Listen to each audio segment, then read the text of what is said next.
नमस्कार.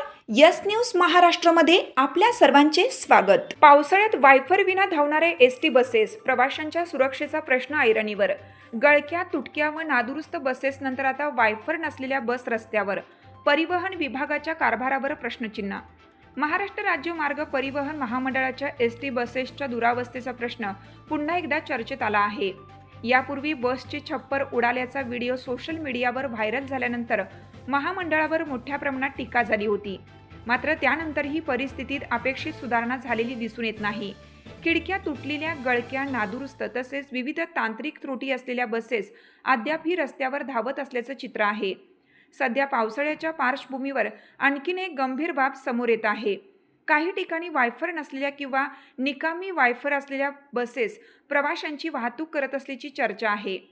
मुसळधार पावसात चालकाला समोरील रस्ता स्पष्ट दिसणे अत्यंत महत्त्वाचं असताना अशा प्रकारे बस चालवणं प्रवाशांच्या सुरक्षेच्या दृष्टीने धोकादायक ठरू शकतं. महामंडळाकडे सध्या सुमारे 15,764 बसेस असून त्यामध्ये साध्या बस, शिवनेरी, शिवशाही, हिरकणी, निम आगार, स्लीपर तसेच शिवाई इलेक्ट्रिक बसेसचा समावेश आहे. ग्रामीण भागापासून मोठ्या शहरापर्यंत लाखो प्रवाशांना दररोज सेवा पुरवण्याची जबाबदारी महामंडळावर आहे. मात्र उपलब्ध बसेसची संख्या गरजेच्या तुलनेत कमी असल्याने जुन्या आणि नादुरुस्त वाहनांवर मोठा ताण पडत असल्याचं दिसत आहे. महामंडळाच्या उपलब्ध माहितीनुसार गेल्या वर्षभरात हजारो वेळा एसटी बसेस नादुरुस्त झाल्याच्या घटना नोंदवल्या गेल्या आहेत. अनेक डेपोमध्ये पावसाळ्यात पाणी साचणे, खड्डे, अस्वच्छता तसेच चालक वाहकांसाठी अपुऱ्या सुविधा अशा समस्या कायम आहेत. तरीही चालक व वाहक प्रतिकूल परिस्थितीत सेवा बजावत आहेत.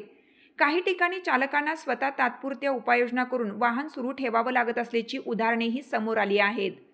महामंडळाकडे मोठ्या प्रमाणात कर्मचारी कार्यरत असून नव्या भरतीची प्रक्रियाही सुरू आहे. मात्र प्रवाशांच्या सुरक्षेला सर्वोच्च प्राधान्य दिलं जात आहे का, असा प्रश्न उपस्थित होत आहे.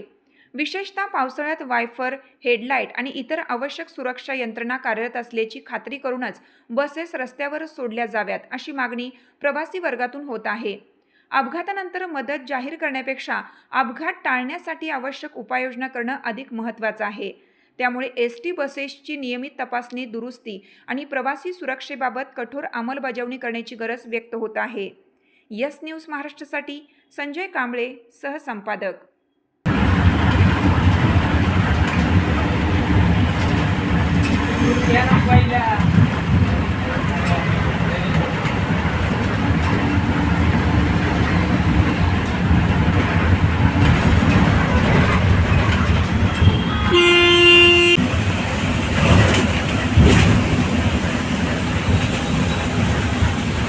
साथ आमची. यस न्यूज महाराष्ट्र चॅनलला लाईक करा व सबस्क्राईब करायला विसरू नका.